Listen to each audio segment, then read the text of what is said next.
Très très bon.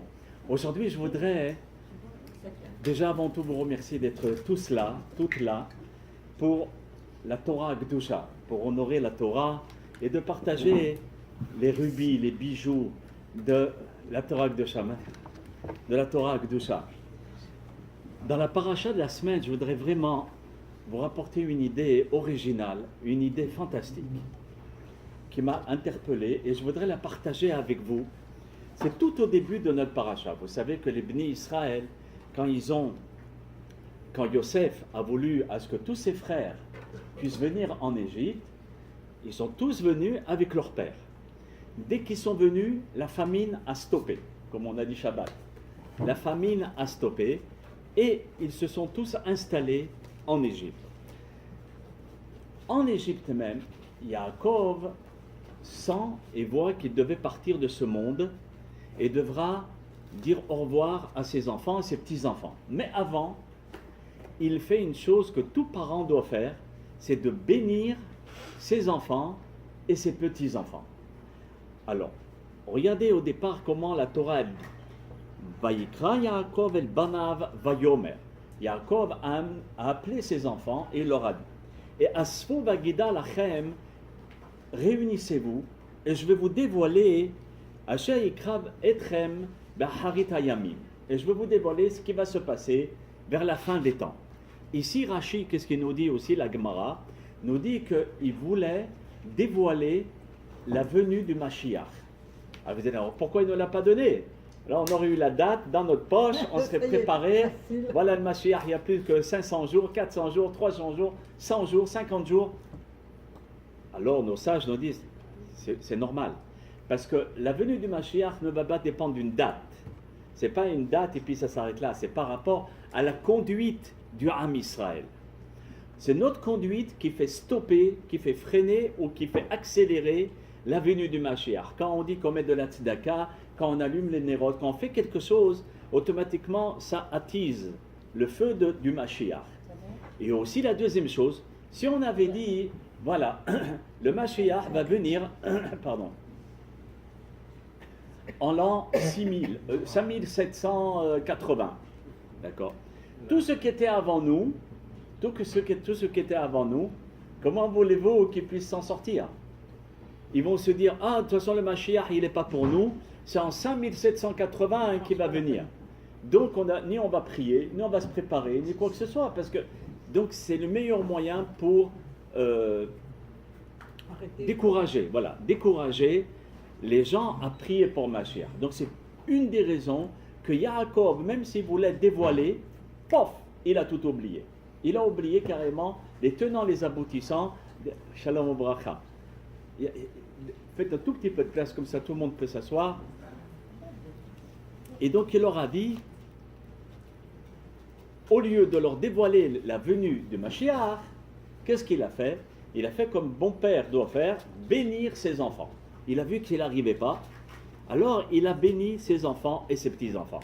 Alors en premier c'est Réhouven, il va bénir Réhouven qui est l'aîné. Après, écoutez là, et c'est là où je voudrais toute votre attention. Shimon et Lévi Achim, il convoque Shimon et Lévi qui étaient les deux frères, et ces deux frères ils étaient unis pour tout. Vous voyez, comme deux bons frères, faire les bons coups ensemble, faire la fête ensemble, faire les belles choses ensemble, étudier ensemble, faire du football ensemble, du rugby, toujours ensemble. Et donc, Shimon et Lévi Achim, vous êtes dignes d'un couple de frères.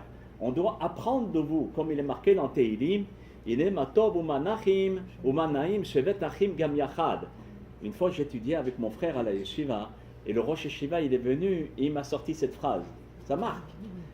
Qu'est-ce qu'il est beau de voir deux frères qui étudient la Torah ensemble. Qu'est-ce que c'est beau. Et donc, c'est ce que Yaakov Avinu, il dit pour ses enfants. Alors, déjà, il leur dit, vous êtes unis. Il commence par l'éloge. D'ici, on apprend, quand tu veux dire quelque chose qui ne va pas plaire à l'autre, mets des gants, fais attention. Déjà, attire-le par une louange. Chacun d'entre nous, nous avons des qualités. Maintenant, sors les qualités en premier, et puis ensuite, tu vas dire ce que tu as à dire. Et là, Yaakov Avinu, il va leur faire une remarque de taille. Kele Hamas mechoretehem. Leurs armes, ce sont des instruments de destruction et de violence.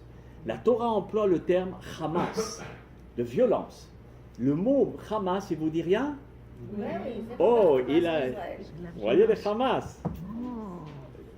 C'est la violence, la terreur, la méchanceté. Et donc c'est un des mots aussi qui est employé dans le Maboul, dans le déluge. D'accord? Quand il y a eu le déluge, la Torah emploie un terme, Hamas. Et Rashi et la Gemara nous dit, c'est par rapport au Hamas, cette violence, que malheureusement le décret du Maboul, du déluge, a été tamponné. C'était écrit, mais il n'y avait pas que de tampon. Le Hamas a déclaré ça, le déluge. Donc il dit, vos armes sont des armes de Hamas et de violence. Besodam altavo nafshi. Yaakov Avinu, il dit que mon âme ne s'associe surtout pas à eux, surtout pas, et surtout pas à leurs desseins. Bikhalam altechad kevodi. Lorsqu'ils sont réunis, que mon kavod, que mon honneur, que mon nom ne soient pas mentionnés. On va parler des frères, mais mentionnez pas votre grand-père. Parce que c'est en quelque sorte comme si c'était une honte. On ne veut pas, quand quelqu'un a une mauvaise réputation, de dire je suis le père ou le grand-père. Mais chez nous, Baruch Hashem, c'est mon fils, hein? C'est mon fils, c'est ma fille et mon fils. D'accord? On est tellement fiers.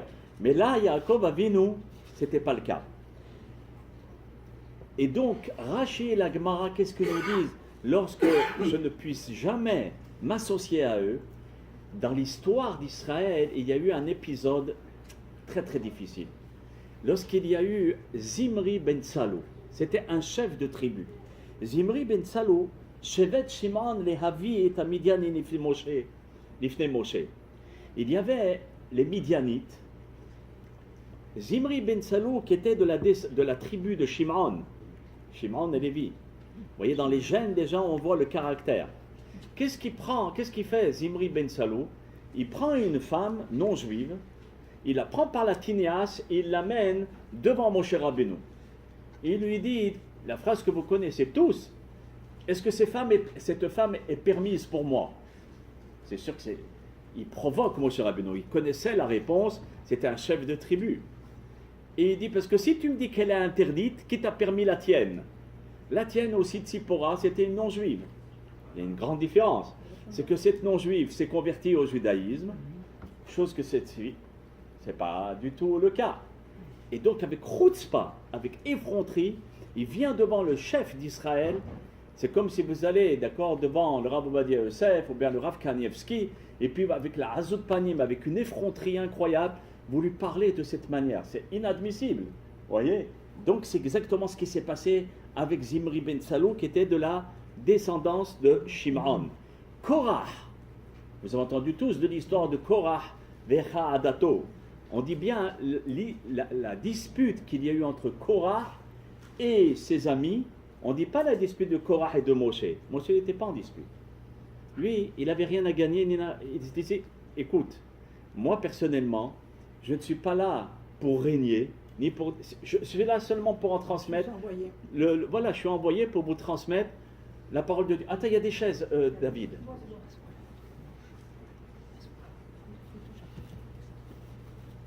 Après, tu me le rends parce que je vais leur montrer une photo. Je vais leur montrer une photo. Et donc, Korah, Vecha Adato, on dit bien, la dispute de Korah et sa tribu, et ses amis. Moshe Rabbeinu n'avait rien à se disputer avec eux. Maintenant, Korah, on connaît très bien l'histoire, quand il a fait la guerre et la dispute contre Moshe Rabbeinu, et ça a été très loin, à tellement que tous, ils ont été enterrés dans la terre. La terre s'est ouverte pour eux. Maintenant, de quelle tribu faisait partie Korah? La tribu de Lévi. Donc c'est pour cela qu'on dit que Yaakov Avinu ne voulait pas qu'on mentionne son nom, parce qu'on va présenter Korah, okay, Ben Zimri, etc. Mais on va s'arrêter jusqu'à Ben Lévi. On ne dit pas Ben Yaakov, parce que Yaakov Avinu a demandé à Hachem, ne me mentionne pas au moment où il y a des problèmes avec mes enfants. Donc ici, Yaakov Avinu, il condamne en quelque sorte le haz panim, ce haz et ce hamas. Qui Hapam argoui, Yaakov Avinu, il continue, il détaille ce qu'il va dire. Parce qu'avec leur colère, ils ont tué des hommes. On va apprendre que c'est Hamor, Be'anche Shechem. Vous savez que Dina, malheureusement, s'est fait violer par Hamor. D'accord? Pas Hamor. Ben Shechem. Les frères de Dina, c'est tout à fait normal. Qu'est-ce qu'ils vont faire? Ils vont dire, si tu veux te marier avec notre fille, avec notre sœur, pas de problème. Tu vas faire circoncire toute la ville. Tout le monde. Et à ce moment-là, vous aurez le droit de faire partie de notre famille et nous, on pourra rentrer dans la vôtre. Mais sans ça, on ne peut pas. Ça, c'est le pacte. Toute la ville a fait la circoncision. Toute la ville a écouté. Oh, qu'est-ce qui s'est passé? Shimon et Lévi, qui malheureusement, leur colère était mauvaise. Ils sont descendus en ville le troisième jour de la circoncision. C'est le jour là où on souffre le plus. Et ils sont descendus dans la ville, d'accord, pour massacrer tout le monde. Ils ont tué tout le monde. Vous allez me dire, bon, et alors? C'est normal, ils ont violé leur sœur. Yaakov Avinu, il condamne ce comportement, et on va l'expliquer. Be'ezat Hashem. Regardez ce que dit le Ramban, un grand commentaire qui s'appelle Rabbi Moshe Bar Nachmanide, pas le Rambam, le Ramban. Il dit que Yaakov katsaf al Shimon ve Lévi. Yaakov Avinu s'est énervé, il n'était pas content de Shimon et Lévi. Chez Asur Hamas, parce qu'ils ont fait semer la terreur. Ki hem lo chatulahem klal, parce que tous ces gens de Shechem, ils n'ont pas fauté contre les 12 tribus. Voilà, malheureusement, il a pris Dina. C'est lui qui doit être puni. Mais toute la ville les massacrée. C'est pas normal. Donc, ils n'ont pas fauté la ville. Ils n'ont pas fauté contre vous. Au Baou Vibrivrit, Venimolu. Et Yaakov, il dit, regardez un petit peu ces gens bien. Ces non-juifs se sont circoncis afin de se convertir. D'accord? Et peut-être ces gens-là auraient pu revenir à Dieu. Et peut-être ils auraient fait partie du peuple d'Israël, de la maison d'Abraham Avinu. Vous, qu'est-ce que vous avez fait? Vous avez massacré tout le monde. Yaakov Avinu, c'est lui qui parle. Moi, quand j'ai rencontré mon frère, Esav, on avait expliqué lors d'un cours où on dit qu'il a eu peur, Yaakov. On avait expliqué quand il n'avait pas peur. Yaakov Avinu, il s'est battu avec des anges, avec un ange. Et c'était un homme colossal, d'une force colossale. Maintenant, de quoi il avait peur? De tuer son frère, mais de son frère, lui, il voyait Yaakov Avinu qu'il y aura des tzadikim qui vont descendre de Esav. Rabbi Akiva, de qui il vient? De Esav. Rabbi Okarnous, le traducteur de la Torah, de Esav. Hillel, Shammai, Aftalion, tous ces grands Tanaïm, d'accord? Shimon Ager, tous ces grands maîtres, ce sont des gens parmi les nations qui vont rentrer dans la Torah, qui vont se convertir. Si Yaakov avait tué son frère, tous ces grands maîtres n'auraient pas vu le jour. Rabbi Eliezer ben Urkanous, vous prenez tous les hachamim de sa génération, et vous mettez Rabbi Eliezer ben Urkanous, ils les remportent tous dans la Chokhmah. Il vient d'issue de Esav. Donc cela veut dire que tous ces grands maîtres n'auraient pas vu le jour. Et vous descendez dans une ville et vous massacrez tout le monde sans faire attention. Peut-être ils vont venir dans la Torah, peut-être ça va être des grands plus tard. Comment vous pouvez massacrer les gens de cette manière? Et le Ramban continue, il dit comme ça. Je ne veux surtout pas, Yaakov Avinu qui dit, je ne veux surtout pas que les gens disent que vous avez fait cette action, cela veut dire de massacrer ces individus-là, parce que moi je vous ai donné le conseil. Surtout pas, je vous condamne. Et c'est inadmissible de se comporter de la sorte. Pourquoi? Parce qu'il y a Chilul Hashem. Vous avez fait la faute la plus grave qui s'appelle la profanation du nom d'Akadosh Baruch Hu. Je fais un petit stop ici. Regardez ces gens, Shimon et Lévi. Au moins, je ne peux même pas m'asseoir à côté d'eux, tellement c'est des maîtres. C'est des grands géants. Tout en étant grands géants, ce sont des gens qui malheureusement avaient à l'intérieur d'eux la mida du Hesh. Tout à l'heure, le Rahaïm Akadosh il a expliqué. Chacun d'entre nous, nous avons 4 forces. La force du feu, la force de l'eau, la force de la terre et la force de l'air. L'air, c'est chauffonner un as, d'accord? Le feu, c'est la colère. Le vent, on a dit le vent. La terre, c'est doucement, piano, piano. C'est quelqu'un qui est très assis, un peu feignant, mais qui est très assis, qui fait attention. Et ensuite, l'eau, c'est quelqu'un qui s'adapte dans toutes les situations comme l'eau. Donc, on a ces 4 éléments à l'intérieur de nous. Shimon et Lévi, eux, ils avaient le feu à l'intérieur d'eux, plus que les autres caractères, plus que les autres forces.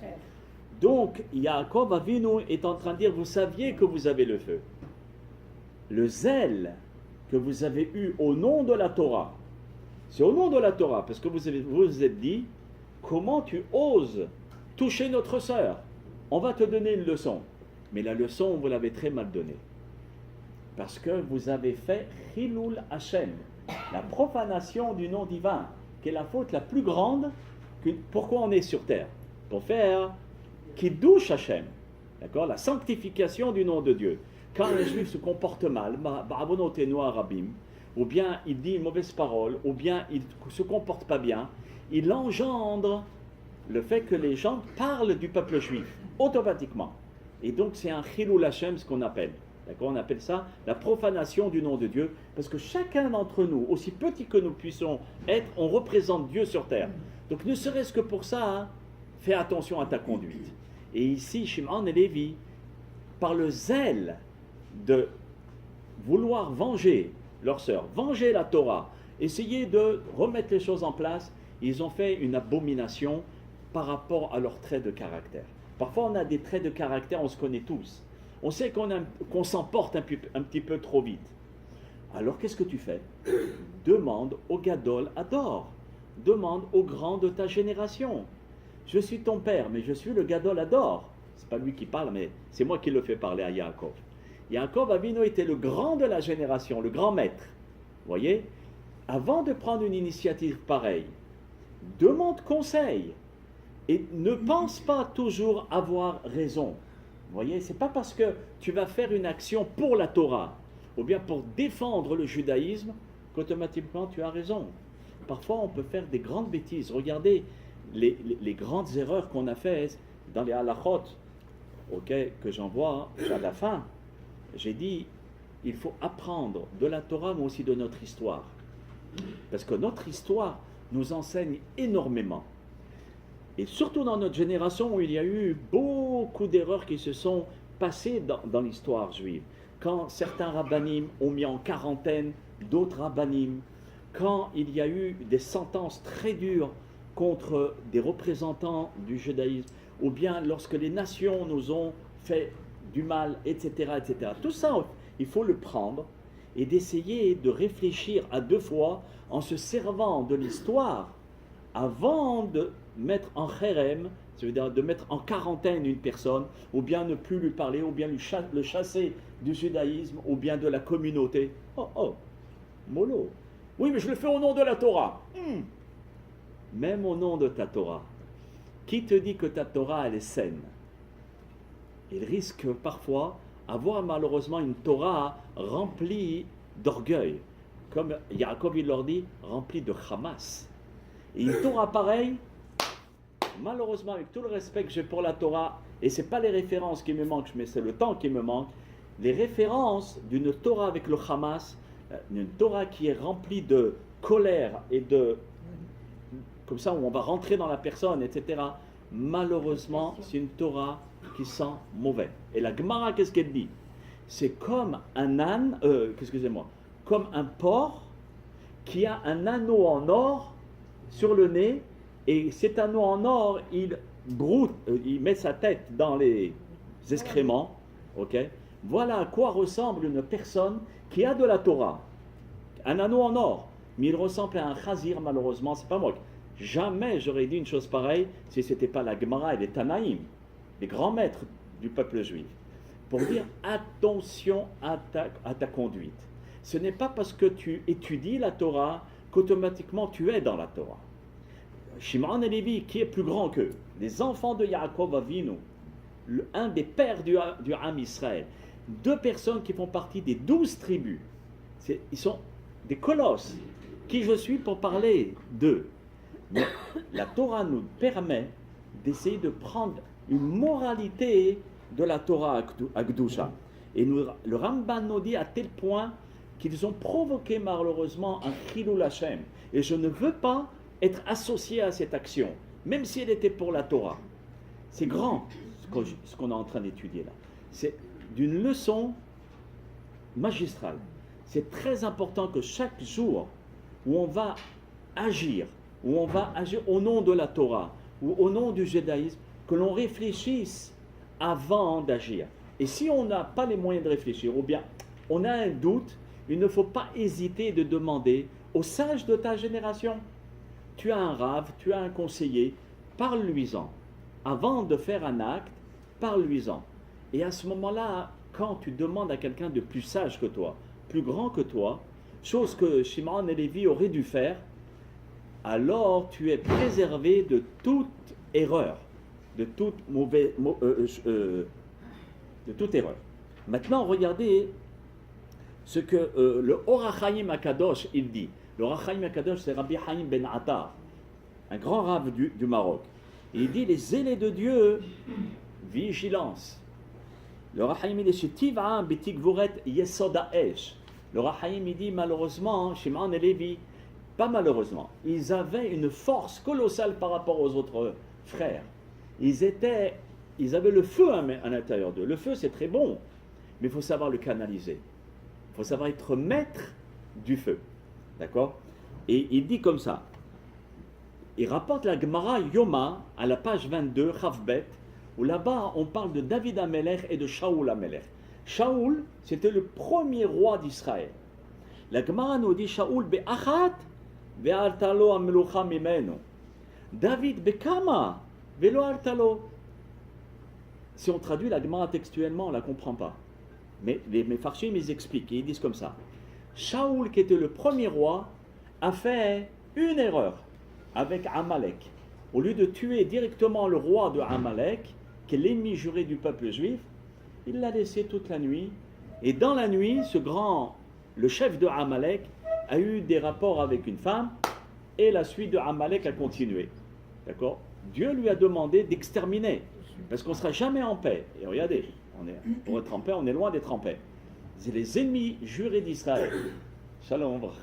Les ennemis jurés d'Israël. Il leur a dit, élimine-les, comme ça tu es tranquille pour toute l'histoire. Malheureusement, en tant que roi, vous savez, le cœur du roi, la Gemara a dit, il n'est pas comme tous les autres cœurs. Il est hacham. Il a quelque chose de supérieur à tous les autres cœurs. Mais malheureusement, il a utilisé une qualité qui est la pitié, au moment où il ne fallait pas.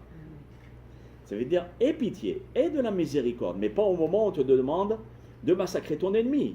Ton ennemi, il est devant toi. Il t'implore. Pardon, je t'en supplie, je t'ai rien. Il a voulu massacrer tes enfants et tous tes petits-enfants. Pas de pitié. La Torah nous apprend quand avoir pitié, parce qu'on est le peuple qui a pitié. Et quand ne pas avoir pitié, Shaoul Amelech a fait une erreur. Il a eu pitié au moment où il ne fallait pas.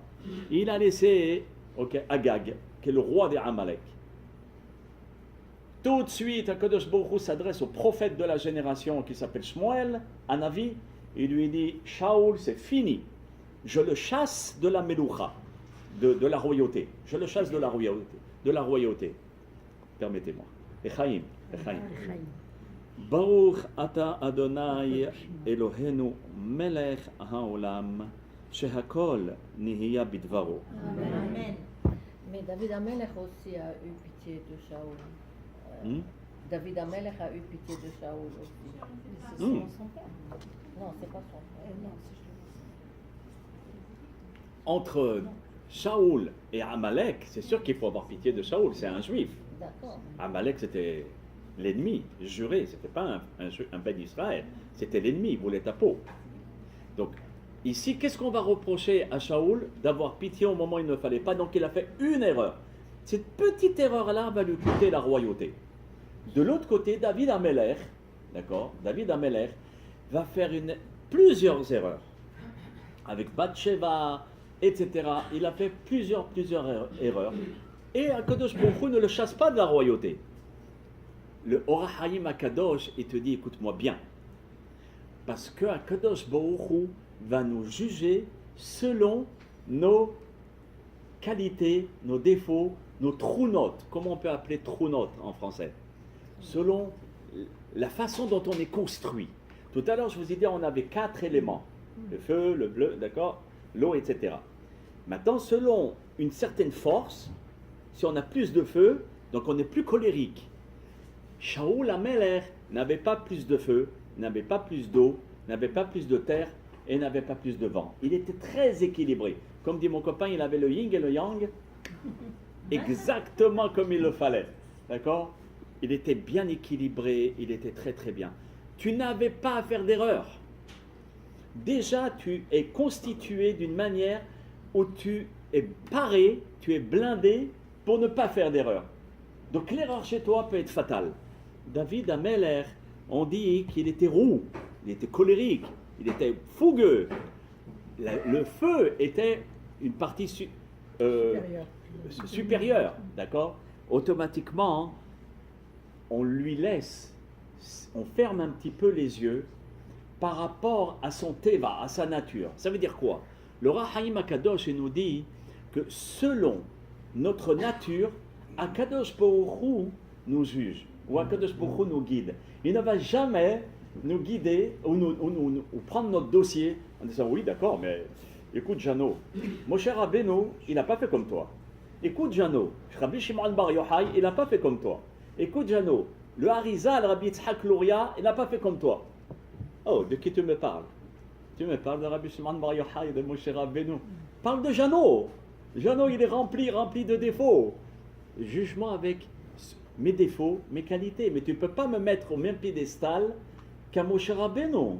Vous voyez? Donc ici, David Améler avait énormément pas de défauts, mais de points sur lesquels c'était très difficile pour lui. Donc les erreurs qu'il a fait par un manque, il avait du feu, la fougue. Akadosh Baruch Hu, ok, on pardonne cette fois-ci. Ok, on pardonne. Il a fait 2 erreurs.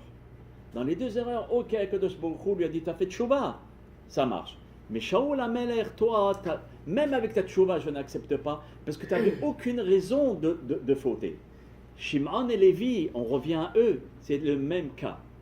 Normalement, avec un père et une Torah comme tu as reçu, tu n'avais pas à faire un massacre pareil.